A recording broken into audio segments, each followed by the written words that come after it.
Hello, welcome to my channel. My name is Ayodeji Matuluko and I'm a PhD student based in Glasgow, Scotland. You're welcome to my channel.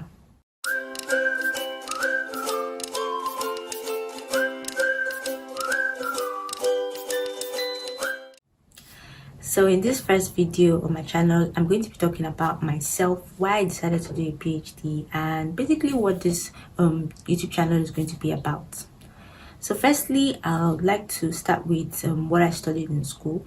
So I'm from Nigeria and I studied pharmacy at the University of Lagos in Nigeria, and I finished my degree in the year 2012. So after that, I did the mandatory 1-year internship training at the Lagos University Teaching Hospital. After that, I did my NYSC in a public health organization.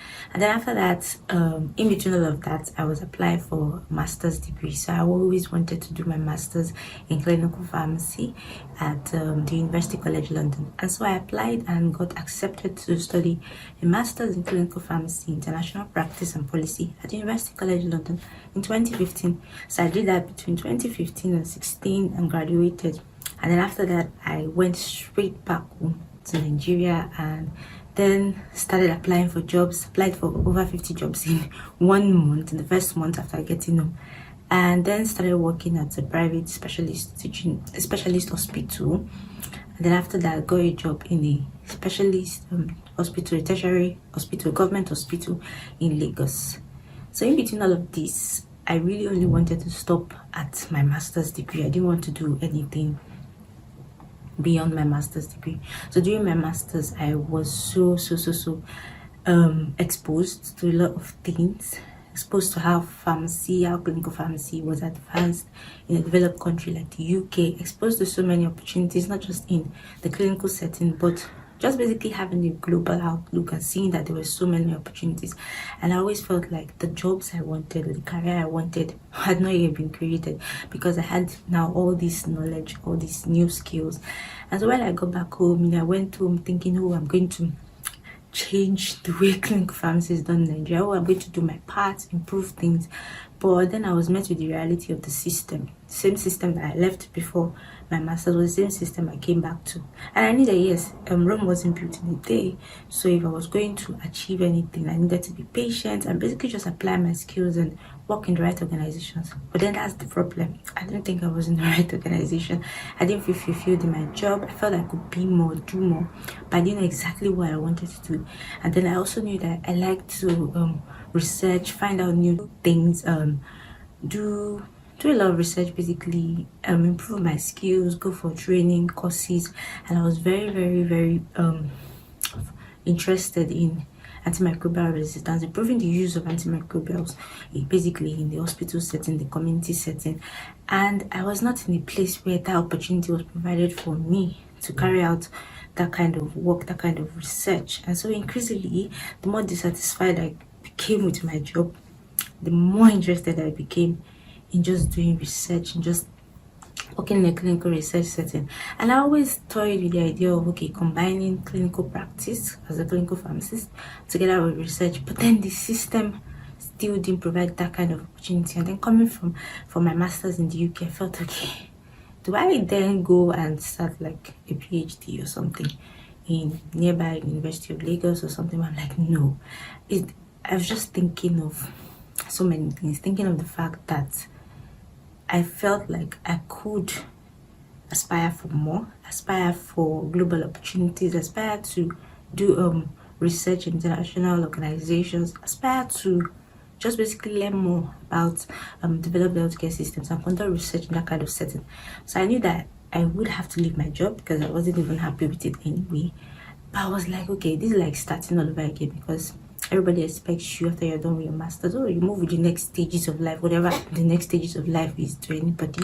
So for me at that point, it was like a big risk deciding to quit my job and then go for a PhD. So in between my about first year, my second job, I was already applying for PhDs, and I applied for 2, which I wasn't really sure I'll get anyway, because the funding attached to them were more focused on UK students. So I was targeting the UK. I was looking at the UK, which was, I like the experience in the UK. And yeah, I was also open to other opportunities in other countries, but I really like the UK healthcare system, and I felt it was even easier for me to just kind of like continue in the UK healthcare system. So yes, I really targeted those PhDs around the area. So I went to find a phd.com, and I was searching for PhDs and just using broad search terms: antimicrobial resistance, antimicrobial stewardship, antibiotics.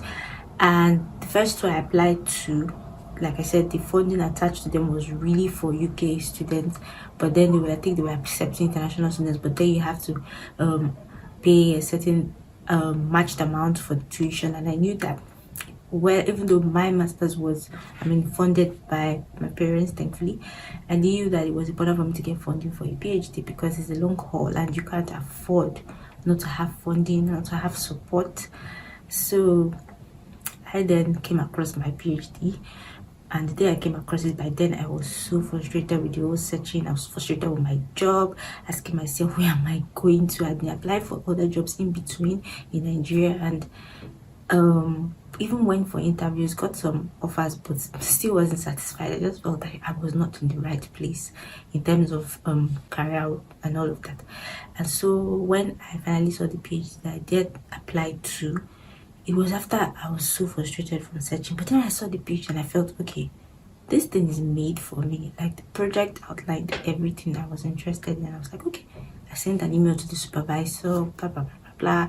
I am this, I am that, and I'm interested in this. I'm a pharmacist, and I had my CV, and she responded immediately and gave me kind of like a positive response to say, okay, yes, you look like someone suitable for this PhD. You encouraged me to apply, and I applied, and I got an interview, and after that I was offered the PhD week after my invite for the interview. And here I am today, currently in the third year of my PhD. So I started in October 2018, and so far it has been challenging like any PhD is, but even more so because of the COVID pandemic.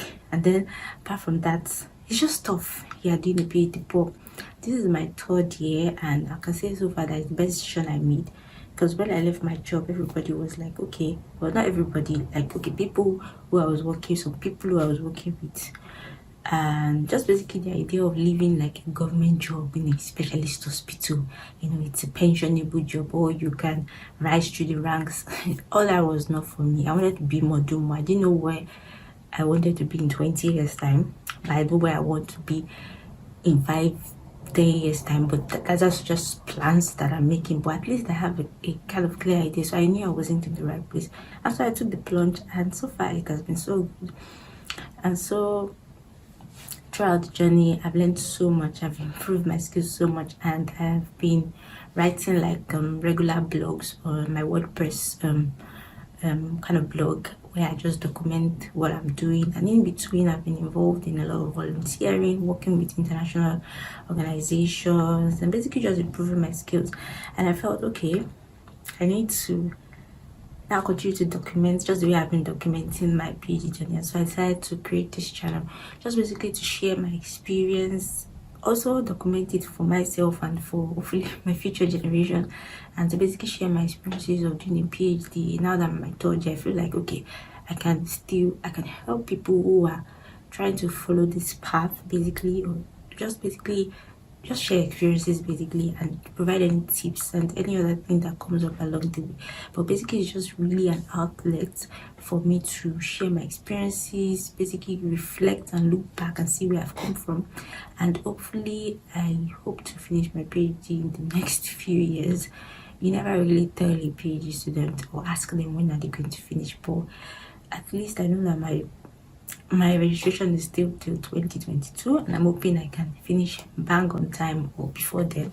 But basically I'm just going with the flow, basically putting in my best effort, but going with the flow, not stressing too much about things. And with COVID again, I've really learned that some things are just out of your hand. Normally research is that way, things are out of your hand, there's nothing you can do. You plan, but research can be unpredictable, challenges come along the way. But then when you throw in the COVID pandemic, oh no, it just transforms everything. So I've really learned a lot, and I've built my resilience, and just basically enjoying the process no matter how tough. And so I hope that you will join me on this journey, and we'll continue to share, learn from each other's experiences, learn from my experience, share information, and just basically just work together to ace this PhD journey.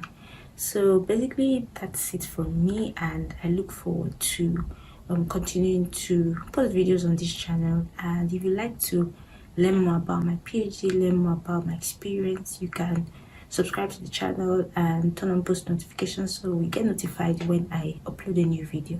Thank you. See you next time. Bye.